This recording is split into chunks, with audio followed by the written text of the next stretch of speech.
Mariana, de 30 años, es una restauradora ambiciosa que, tras perder un contrato importante en Sao Paulo, ve en la mansión heredada de su tío abuelo la oportunidad de retomar su carrera. Carga consigo la herida de un abandono familiar y la necesidad de demostrar su talento, sintiendo emoción y recelo desde el primer instante en que pisa el terreno envuelto en bruma. Al franquear el portón de hierro oxidado, advierte el jardín descuidado donde rosas marchitas y helechos gigantes se entrelazan. Una neblina baja envuelve estatuas de mármol cuyos rostros cubiertos de musgo parecen observarla en silencio, y cada paso hacia la vieja puerta hace crujir el suelo como un presagio distante. Dentro, los pasillos largos y angostos se iluminan con lustres de cristal que parpadean, proyectando sombras danzantes sobre alfombras raídas. El aire huele a barniz antiguo mezclado con un tufo acre a madera podrida, despertando en ella una sensación de vulnerabilidad.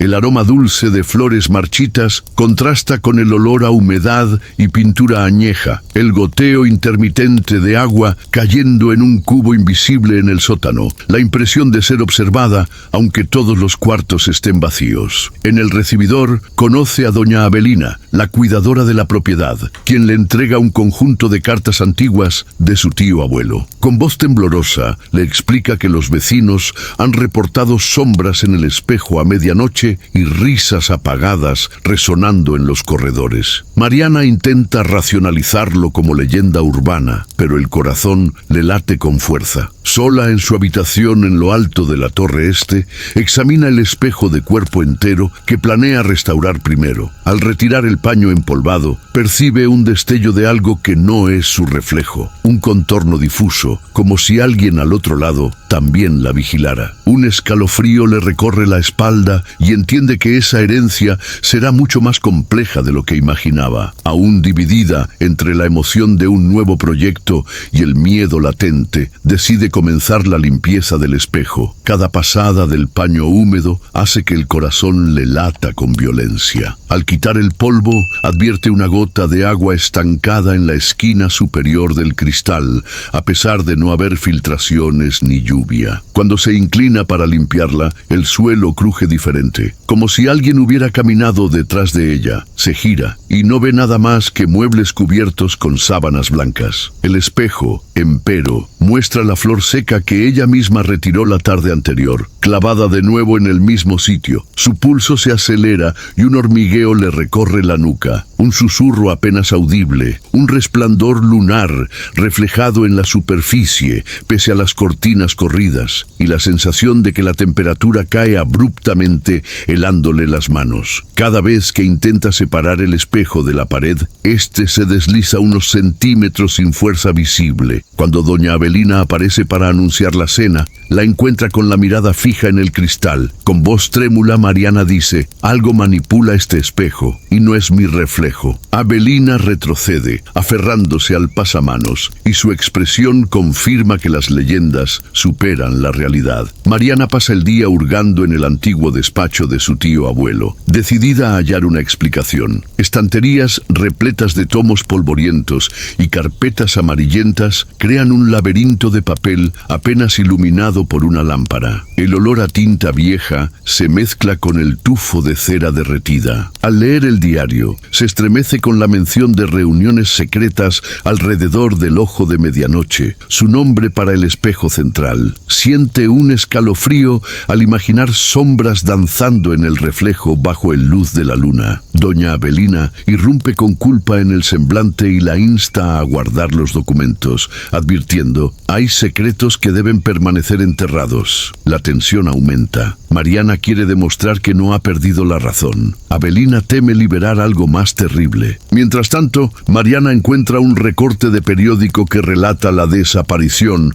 de una criada durante un baile de máscaras hace casi un siglo. El nombre coincide con una firma de las cartas que recibió. Un murmullo recorre los pasillos cuando cierra la ventana abierta de repente. En el reflejo divisa un rostro enmascarado detrás de un árbol. Al correr la cortina, escucha un leve golpe en el espejo de la la esquina. Comprende que cada espejo es un portal a una maldición ancestral. Era casi medianoche cuando un viento gélido apagó todas las velas, excepto una cuya llama temblaba al borde de extinguirse. Mariana, consumida por la curiosidad, sujetaba un candelabro al avanzar hacia el ojo de medianoche. Su corazón latía con violencia. Al acercarse, notó reflejos que no correspondían.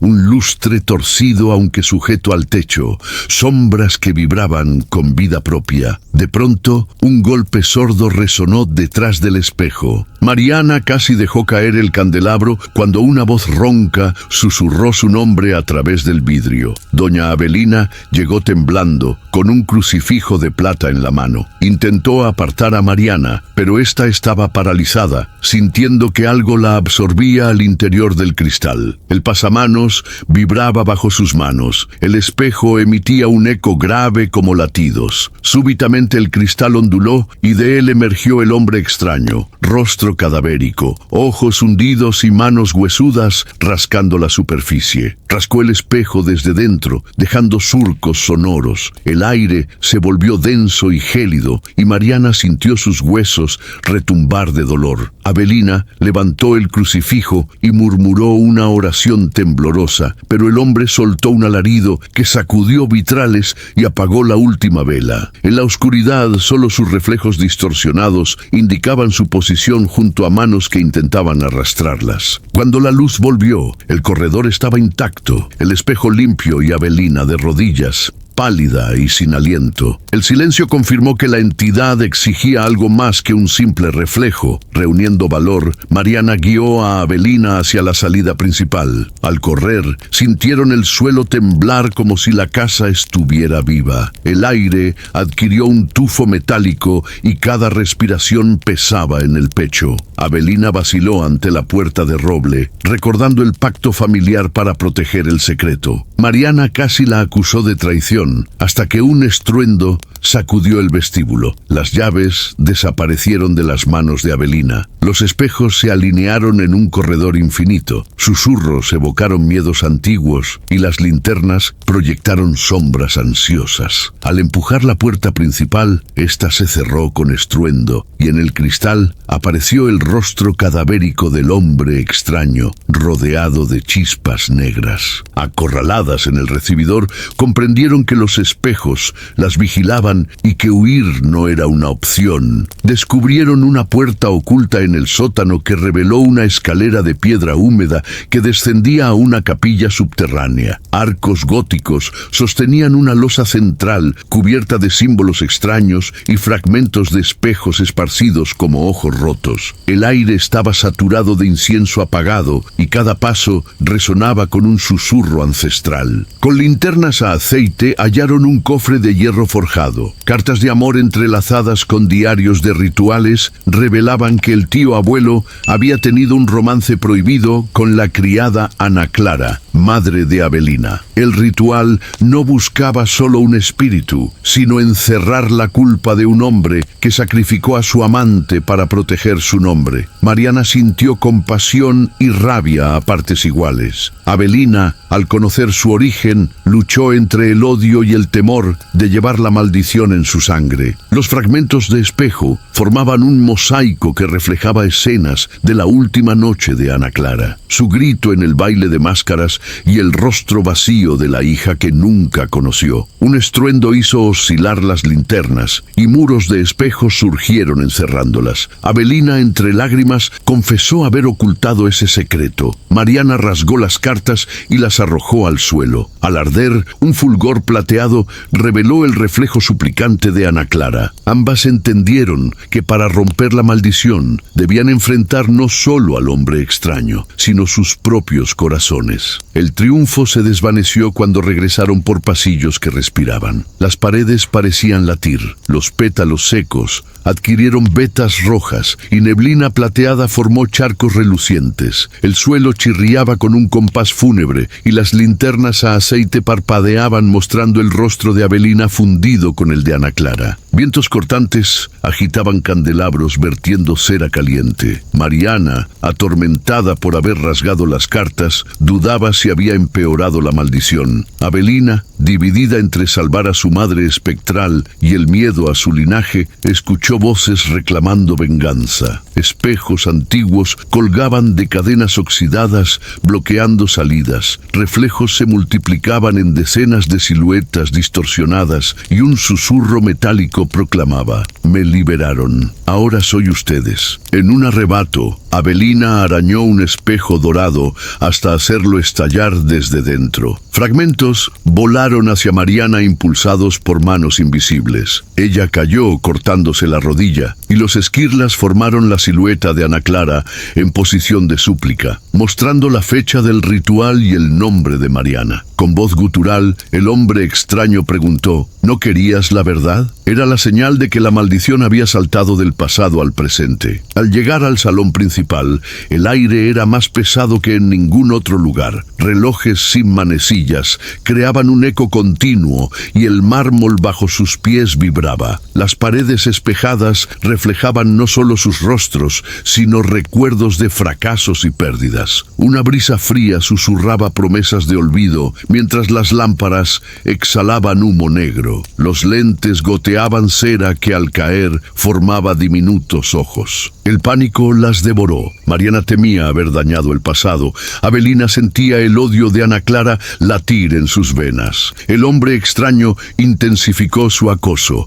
Manos surgían de pedazos de espejo intentando atraparlas. Una carcajada cavernosa resonaba burlona. Puertas se cerraban y el candelabro principal se desplomaba. Ambas cayeron de rodillas, envueltas en una neblina que susurraba abandono. Mariana suplicó perdón a los espejos, mientras Avelina sintió el hombro helado de Ana Clara. Cuando todo parecía perdido, el gran espejo onduló y se abrió un túnel de fragmentos que se cerró despacio. Ese silencio era tan absoluto que parecía detener sus corazones. Supieron que, sin un último esfuerzo, serían devoradas por sus propias reflexiones. Alcanzaron el Salón de los Espejos, un recinto cuyas paredes eran espejos infinitos. En el centro, un pedestal negro sostenía el fragmento maldito. El aire olía a metal quemado y cada respiración retumbaba como trueno. El suelo vibraba con un pulso propio. Rayos de luna proyectaban prismas móviles. Una bruma plateada emergía del pedestal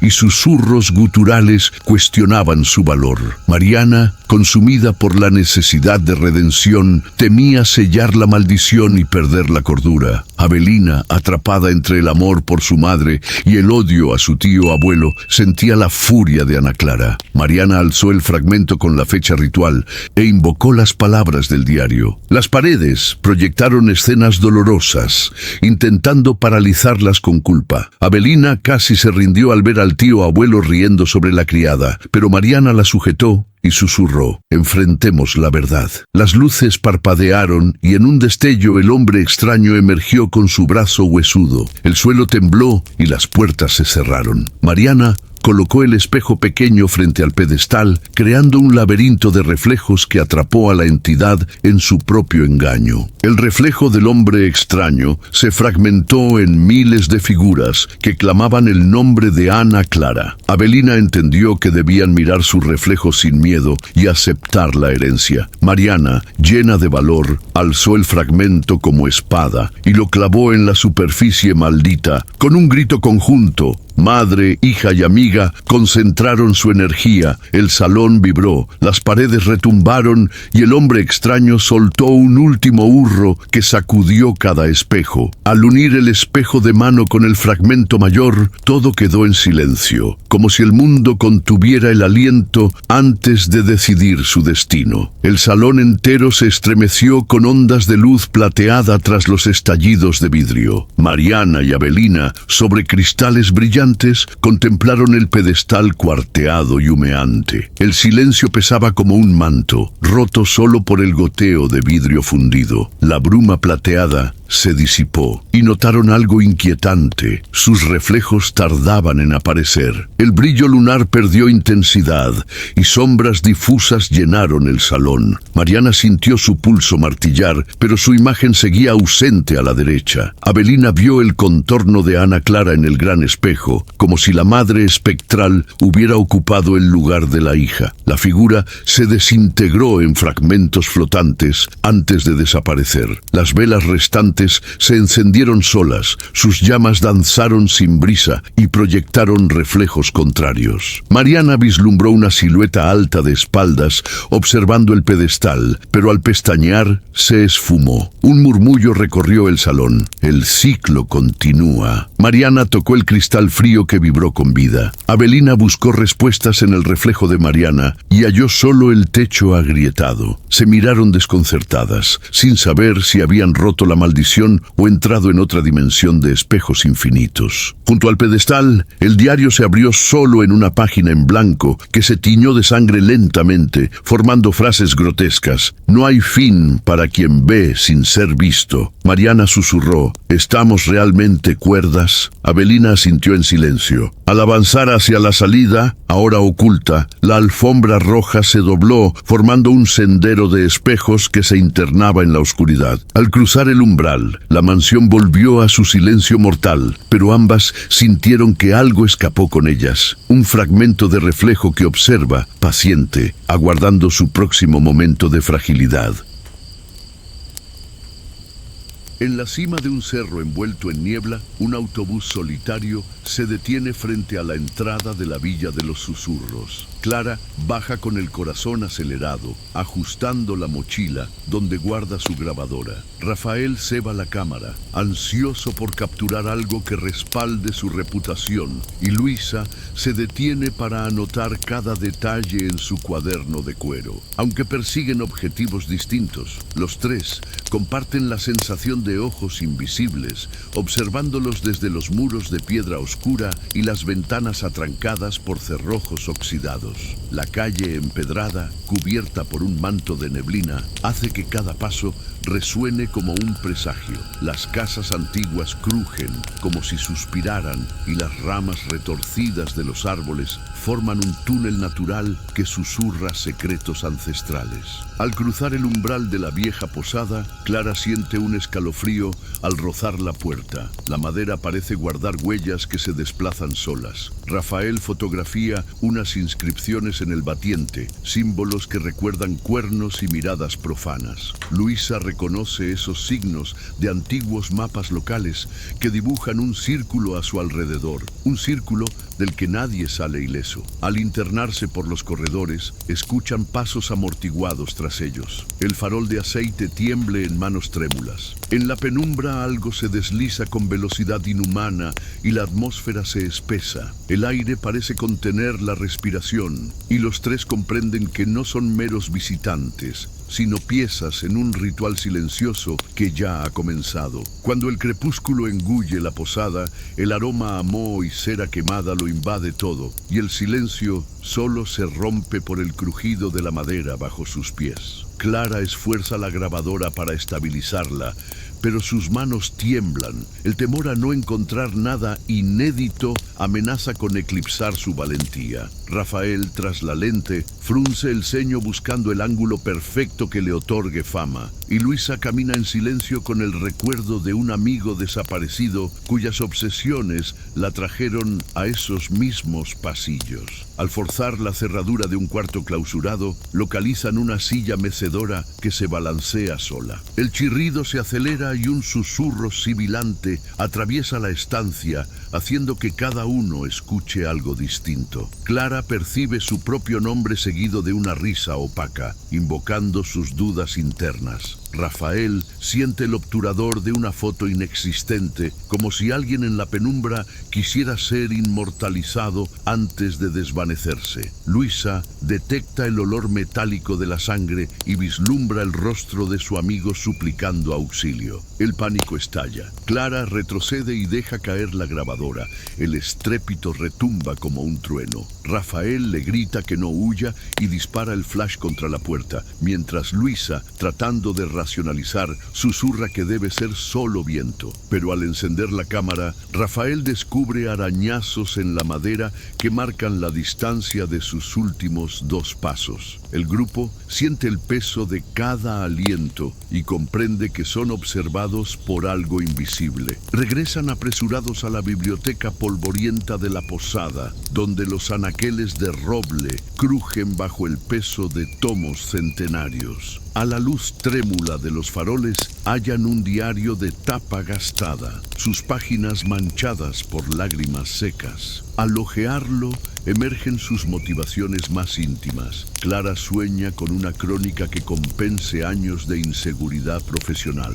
Rafael teme que su talento fracase ante lo inexplicable. Luisa revive la culpa por no haber salvado a aquel amigo al que ambas obsesiones traicionaron. El aire huele a moho, cera agotada y un rastro metálico. Los relojes se detuvieron siempre a las 3:17, como si el tiempo se hubiera congelado cuando la cordura empezó a resquebrajarse. Restos de ceniza cubren la alfombra carmesí, vestigios de rituales cuyas intenciones permanecen ocultas. Mientras Luisa descifra un pasaje que menciona pasadizos bajo el piso, un crujido los sobresalta. Rafael aparta con el pie una tabla floja y revela un estrecho vano donde afloran huesos y telarañas negras. Clara vacila, casi suelta la grabadora, pero la curiosidad la empuja a avanzar. Desde las profundidades surgen murmullos discordantes y un grito ahogado que podría ser el suyo. Antes de reaccionar, la puerta tras ellos se cierra de golpe,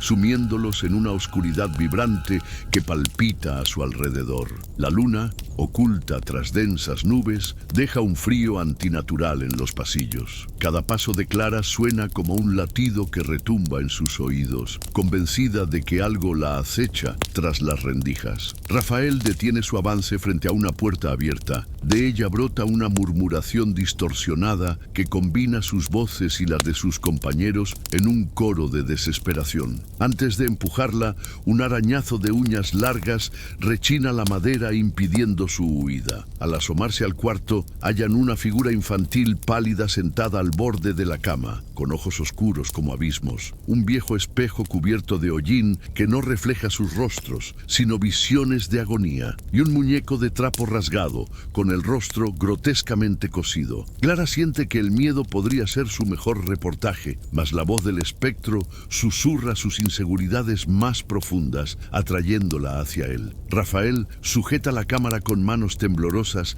dividido entre documentar lo imposible y proteger a sus amigos. Luisa reconoce el muñeco descrito en el diario de Vicente Donato y duda si avanzar o retirarse. De pronto, la criatura gira con un estallido inhumano y corre hacia ellos, atravesando el espejo como niebla. Rafael cae de rodillas y Clara nota una mano fría agarrando su tobillo. Luisa, aferrada a su diario, recita las palabras sagradas que se desvanecen en tinta espesa. La entidad reluce en cada reflejo, multiplicándose en sombras que danzan contra las paredes. Cuando el espejo estalla en un estruendo, la criatura emerge de los fragmentos con una sonrisa burlona y desaparece entre risas infantiles. El muñeco cae al suelo y deja al descubierto un billete rasgado con el nombre Rafael. El aire se llena de susurros que culminan en una advertencia: eres el próximo. El amanecer apenas rasga el horizonte cuando Clara, Rafael y Luisa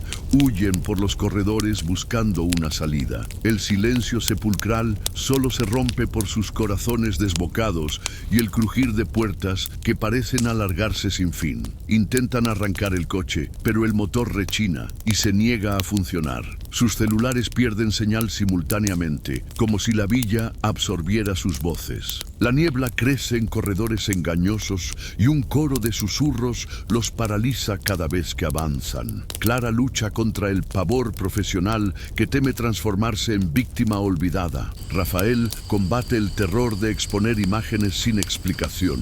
Y Luisa revive la culpa por el amigo caído, temiendo no hallar redención ni salvación.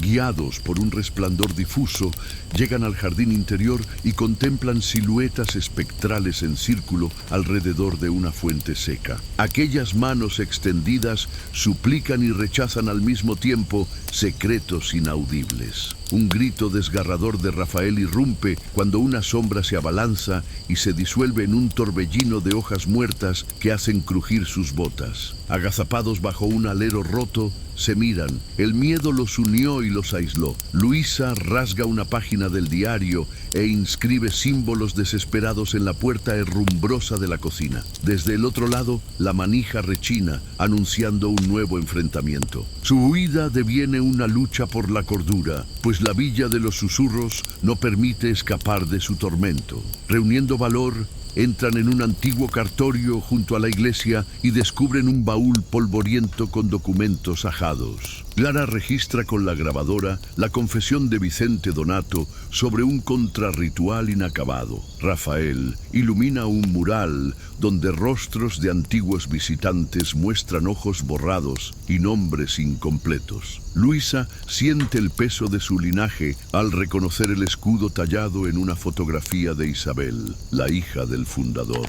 Al describir el pacto macabro de encarcelar voces bajo la piedra para asegurar prosperidad, el círculo en el piso resplandece con llamas azules y la tapa del baúl se cierra atrapándolos en la cripta sellada. El aire se vuelve denso y cada aliento suena como un llamado de auxilio. Ya no investigan el pasado, ahora forman parte de él. La cripta se oscurece aún más con hongos luminescentes que exudan un brillo enfermo. El símbolo de basalto late como tentáculos de sombra que se extienden para atrapar sus miedos. Un viento gélido arrastra susurros directos a sus mentes. ¿Quieres ser perdonado? Cuando Clara vacila, 3 espectros se vuelven hacia ellos. Rafael dispara un flash, revelando rostros retorcidos que imitan sus propios rasgos en agonía. Luisa recita en vano el diario, mientras las paredes gotean sangre y el suelo se abre para separarlos. Cada voz los acusa, a Clara de no sostenerse en su propósito, a Rafael de carecer de valor, a Luisa de haber traído aquella maldición.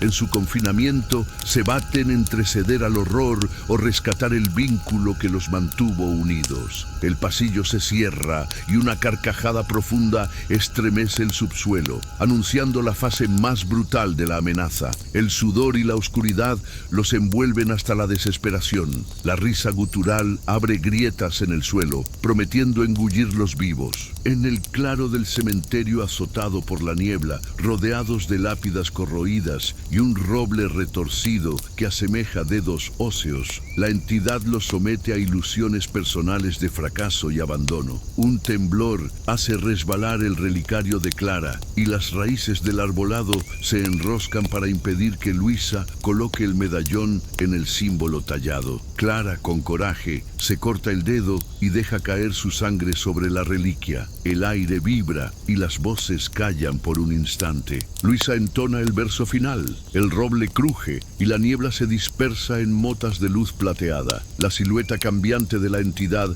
emite un último aullido antes de disolverse en polvo, pero en el visor de Rafael surge una imagen fugaz de un rostro entre los árboles, prueba de que algo sigue vivo. Con los primeros rayos de sol emergen de la cripta, exhaustos y marcados. La villa yace en ruinas, techos derrumbados, puertas arrancadas y lápidas partidas. Un silencio denso flota en el aire. Clara, con el grabador palpitándole en el bolsillo, duda antes de reproducir las voces enterradas. Rafael revisa su cámara y halla una foto nítida de un espectro tras ella, recordatorio de que algunas imágenes revelan horrores que los ojos humanos no pueden soportar. Luisa abraza el diario y entierra sus páginas al pie del roble con la esperanza de sellar el pacto. Pero al alejarse, la neblina los sigue. Clara ve reflejado el contorno de un rostro infantil en un charco. Rafael detiene la cámara. Luisa traga saliva. La villa de los susurros ahora camina con ellos. Nota 9:10. La historia mantiene un ritmo creciente de tensión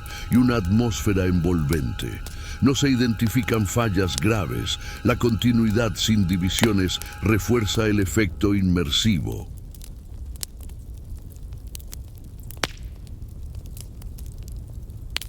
Julia Martins, de 29 años y reportera de investigación en Sao Paulo, lleva el peso de un pasado interrumpido, la muerte repentina de sus padres durante la adolescencia. Al recibir una carta sellada de su tía Cecilia, de quien apenas guardaba un recuerdo, decide visitar la antigua mansión familiar en Santa Lúcia, Minas Gerais, con la esperanza de llenar los vacíos de su historia y hallar respuestas a las noches de insomnio que la acechan. El día está nublado cuando llega. La camioneta se hunde en los charcos formados por las lluvias recientes y un viento cortante hace crujir los eucaliptos retorcidos junto al portón oxidado. En el pórtico, el campanario de hierro rechina con el movimiento del aire, como un aviso silencioso. La puerta principal cede con dificultad y revela un vestíbulo cubierto por tapices antiguos, cuyos colores ya se han desvanecido. Una lámpara caída al suelo aún emite un hilo de luz amarillenta, proyectando sombras que se retuercen por las paredes. En cada estancia, el aroma a humedad y cera quemada se mezcla con una fragancia inexplicable de flores marchitas. Julia recorre despacio el suelo de tablas chirriantes, rozando muebles forrados de terciopelo oscuro y estanterías repletas de volúmenes encuadernados en cuero. Al llegar a la sala principal,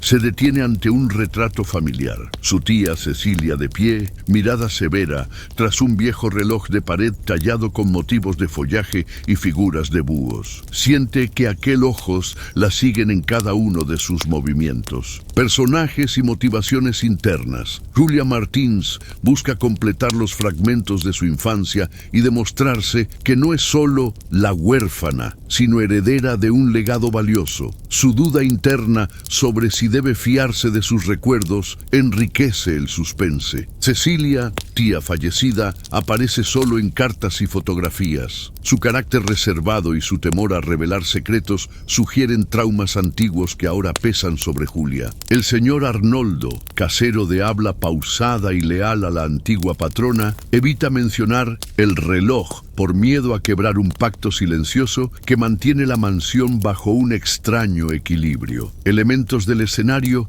que intensifican el malestar. Corredores estrechos, iluminados por escasos candelabros, su luz vacilante hace que las sombras parezcan avanzar. Un piano en la sala de música con teclas faltantes que emite una nota disonante cuando el viento entra por la ventana entreabierta. El jardín descuidado, donde los rosales se enredan formando arcos retorcidos y un banco de piedra agrietado conserva mechones de musgo verde oscuro. El reloj de pared, adornado con búhos, símbolo de portales entre la vida y la muerte, manecillas filosas y un cristal manchado por un líquido oscuro cuyo olor recuerda al hierro oxidado. Surgen conflictos sutiles. Julia se siente dividida entre su curiosidad periodística y el miedo creciente de que su tía legó algo más que simples objetos. Arnoldo esquiva el tema del reloj, mirando siempre al suelo, como si el nombre evocara un temor ancestral. La mansión misma parece conocerse sus propios secretos, y cada crujido de una tabla o chirrido de bisagras hace dudar a Julia de si realmente está sola. Aquella segunda noche, el reloj retoma su tic-tac rítmico, pero algo suena fuera de compás. Julia, aún inquieta por las sombras del día anterior, siente cómo se le erizan los pelos cada vez que la manecilla de los segundos emite un chasquido agudo. Personajes y motivaciones internas. Julia Martins, su instinto investigador, combate el impulso de huir. Percibe que develar la verdad sobre el reloj podría llenar el hueco dejado por la muerte de sus padres o condenarla. Arnoldo, el casero, observa desde la penumbra con el semblante tenso. Su lealtad y miedo indican que ya ha presenciado fenómenos sobrenaturales y teme las consecuencias de revelar demasiado. Elementos del escenario que intensifican el malestar. El reloj, sus manecillas retorcidas, al marcar la hora en punto, emiten un eco metálico en tono menor. La chimenea apagada. En el instante del chasquido, una ráfaga gélida recorre la sala, como si no existieran ventanas abiertas. El espejo antiguo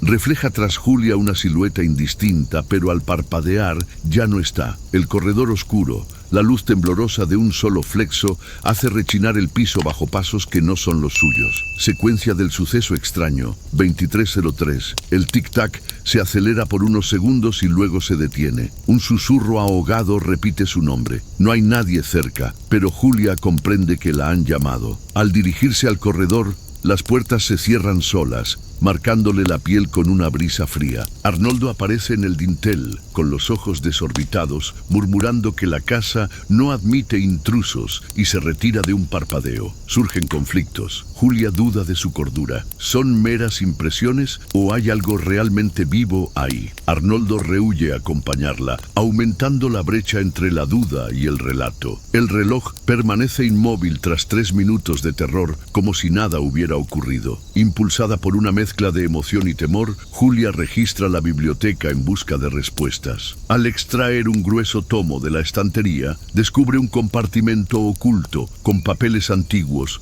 y objetos personales de Cecilia. Entre cartas amarillentas y un medallón con inscripciones crípticas, halla un recorte de periódico que relata el misterio de un relojero local desaparecido la misma noche en que el reloj llegó a la familia, hace casi un siglo. Personajes. Julia Martins siente el peso de desenterrar secretos que tal vez debieran permanecer enterrados. Su determinación crece al imaginar que el reloj encierra algo más que la medición del tiempo. Arnoldo observa a distancia, reacio incluso a mencionar el pacto del tiempo que vincula el objeto a promesas de sangre y muerte. Su mirada huidiza delata culpa y miedo. Una voz anónima emana de los rincones oscuros, ofreciendo fragmentos de frases como «rompe el sello» y «él te espera», dando la sensación de una presencia inteligente que guía o manipula a Julia. Escenario: biblioteca húmeda, donde el olor a papel mohoso se mezcla con un hedor a cera apagada en pánico. Luz vacilante de una sola vela proyecta sombras como dedos intentando alcanzarla. El medallón hallado encaja en un entalle oculto en la base del reloj,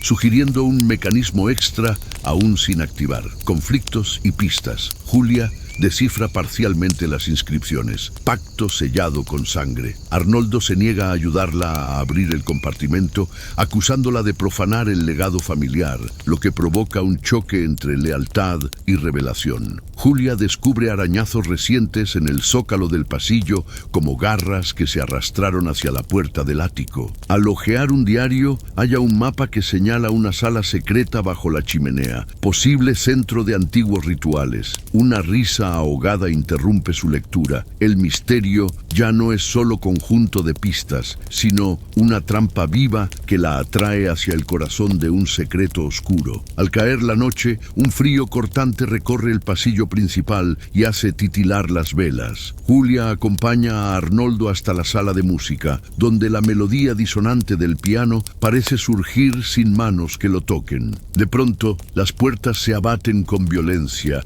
atrapándolos en el interior. El reloj se detiene en 23:45 y el aire densifica cada aliento en un susurro de desespero. Personajes y motivaciones internas. Julia Martins intenta racionalizar lo que ve, pero su instinto de supervivencia la empuja a actuar.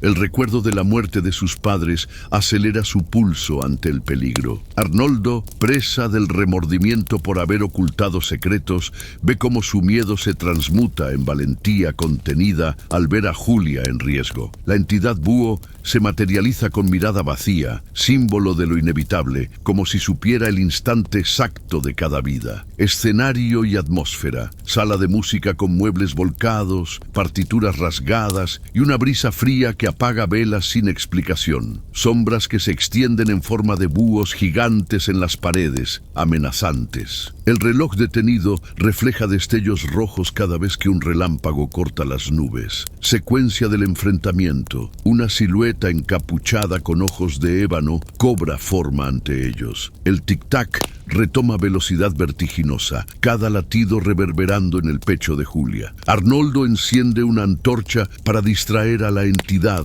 pero las llamas se consumen al contacto con el aire estancado. Julia, presa del pánico, destroza un jarrón y arroja fragmentos de porcelana obligando a la figura a retroceder mientras emite un alarido desgarrador. Surgen conflictos. Julia ve vacilar a Arnoldo entre ayudarla o huir, minando su confianza. La entidad susurra recuerdos dolorosos al oído de Julia. Evoca la noche en que perdió a sus padres. El reloj vibra de forma antinatural. Sus manecillas laten como un corazón al borde de estallar. En un instante de lucidez, Julia avanza y empuña el medallón de Cecilia que lleva al cuello. La presencia tiembla y se repliega hacia las sombras, mientras el reloj oscila entre las 23:44 y las 23:46 en un bucle infernal. Arnoldo rompe su silencio, grita una oración antigua aprendida en la infancia y toda la sala estremece, como si despertara de una pesadilla. La lluvia golpea con furia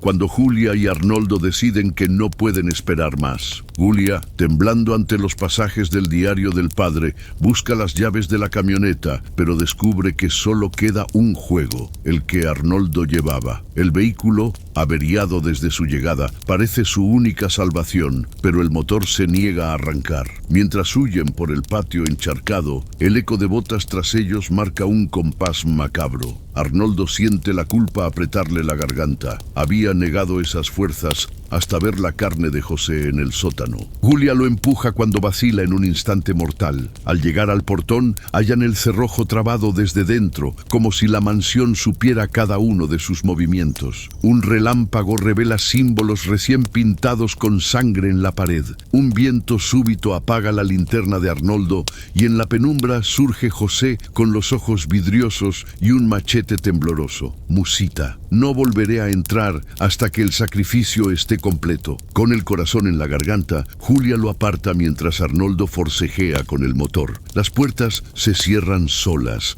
aprisionándolos en un círculo de antorchas negras. La determinación de Julia, encendida por el crucifijo, convoca un viento cortante que sopla las llamas. El motor ruge, pero de las sombras llegan cadenas arrastrándose. El culto no los dejará escapar. Incapaces de huir, regresan al caserón bajo un cielo encapotado. En el vestíbulo, una alfombra raída oculta un aljibe secreto. La escalera de piedra desciende a un laberinto de túneles con frescos de ceremonias sangrientas. En una cripta subterránea, un púlpito rodeado de cráneos dispuestos en círculo invertido custodia un cofre de roble con runas. Al abrirlo, descubren un contrato de piel humana sellado en 1923 con las firmas corroídas de los fundadores del culto. Fotografías en blanco y negro de rituales con figuras encapuchadas y velas negras bajo la luna llena. Un relicario con un fragmento de cráneo infantil sujeto con alambre oxidado y manchado de sangre antigua. Un álbum familiar donde un retrato muestra a una niña idéntica al hermano desaparecido de Julia. Julia se paraliza. No solo reconoce su apellido, sino rasgos que la vinculan a los fundadores. La traición y la inevitabilidad la ahogan. Arnoldo, dividido entre documentar y protegerla, comprende que el pragmatismo no basta ante semejante maldición. El túnel tiembla con cadenas, un susurro femenino resuena, la estirpe debe restablecerse. Risas infantiles lo acompañan, revelando que el lugar no es solo un depósito de reliquias, sino un altar demoníaco aún vivo. Un rugido retumba en las paredes. Julia aprieta la linterna, con la frente perlada en sudor, mientras sombras se retuercen al límite de la luz. Cada paso hace vibrar la tierra y el crujir de huesos sueltos parece anticipar una amenaza oculta. Arnoldo intenta aferrarse a la cordura, pero cree oír al hermano de Julia llamarlo al auxilio. Sus dedos se enfrían como si uñas invisibles lo arañaran. Julia comprende que cada mención al hermano alimenta a la entidad, espesando el aire. Al fondo del corredor hallan una puerta de hierro ceñida por cadenas. Cuando Julia posa la mano en la fría aldaba, un resplandor púrpura revela siluetas espectrales, víctimas del culto atrapadas entre este mundo y el inframundo. Arnoldo avanza hipnotizado, sin notar que sus botas se hunden en un líquido maloliente. Julia lo detiene en vano. La entidad que habita en él lanza un grito y su voz se une a un coro demoníaco. El túnel tiembla y gotas de líquido rojo salpican sus rostros. En un charco ve su reflejo,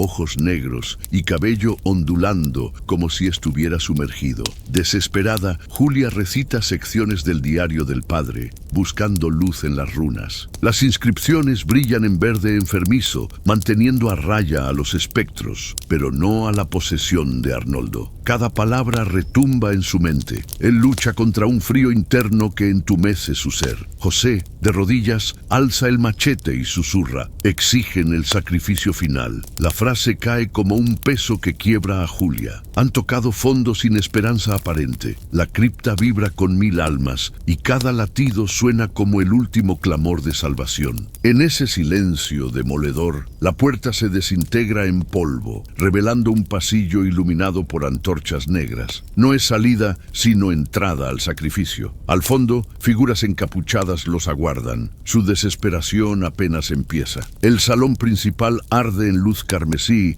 proveniente del altar de piedra hendida, donde el contrato demoníaco yace abierto sobre huesos pulidos. Julia traga saliva, el crucifijo quemándole la palma. Arnoldo deja caer la cámara mientras enfrenta el vacío en busca de valor. En las sombras, los encapuchados observan en silencio, aguardando el sacrificio. El líder alza una daga con runas pulsantes. El suelo tiembla y de la grieta surge la criatura Onzalobisomno, alas de búho y mirada de ébano. Un rugido perfora el aire. Julia avanza recitando el exorcismo invertido, cada sílaba vibrando en el mármol frío. Arnoldo, pese al terror, corre hacia los pergaminos y arranca el contrato. Las llamas lamen las paredes, pero el papel permanece intacto. José, en un último destello de lucidez, se interpone y levanta el machete. Una luz verdosa envuelve la hoja, que corta el pergamino con un estruendo puro que silencia al coro demoníaco. Al romperse el contrato, Onzalobisomno emite un alarido que rasga su esencia. El portal colapsa.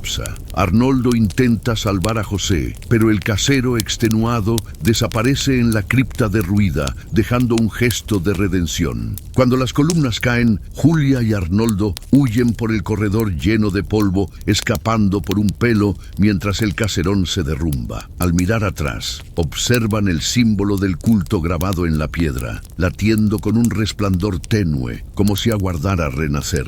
Al disiparse el polvo y clarear el alba, Julia y Arnoldo emergen de los escombros. El aire, cargado de cenizas, se aleja sobre la finca destrozada, tablones calcinados, símbolos trazados en la tierra y el eco de un cántico interrumpido. Julia aprieta el crucifijo contra el pecho, sintiendo culpa y esperanza en cada latido. Arnoldo, pálido, fotografía el rastro de destrucción, convencido de que documentar el horror es la única forma de preservarlo del olvido. Meses después, Julia regresa a la ciudad para declarar ante la policía, pero sabe que ninguna explicación humana bastará. En su casa, cada sombra bajo la lámpara parece cobrar vida. De noche, sueños con su hermano la arrastran a pasillos oscuros y salas inundadas de sangre. Reagenda citas psiquiátricas y devora el diario del padre, buscando un antídoto contra la locura que crece. Arnoldo publica un reportaje detallado con símbolos, fotografías y testimonios, pero lo reciben entre la incredulidad y el morbo. Al regresar de una charla sobre fenómenos paranormales, encuentra a Julia frente a un espejo antiguo, el símbolo del culto marcando su muñeca. En su rostro, iluminado por el reflejo tembloroso, se lee el horror de quien descubre que el mal no murió entre las ruinas. Al crepitar las velas y el viento arrastrar las últimas cenizas, Julia entiende que la presencia demoníaca no se extingue, solo aguarda la próxima chispa para renacer.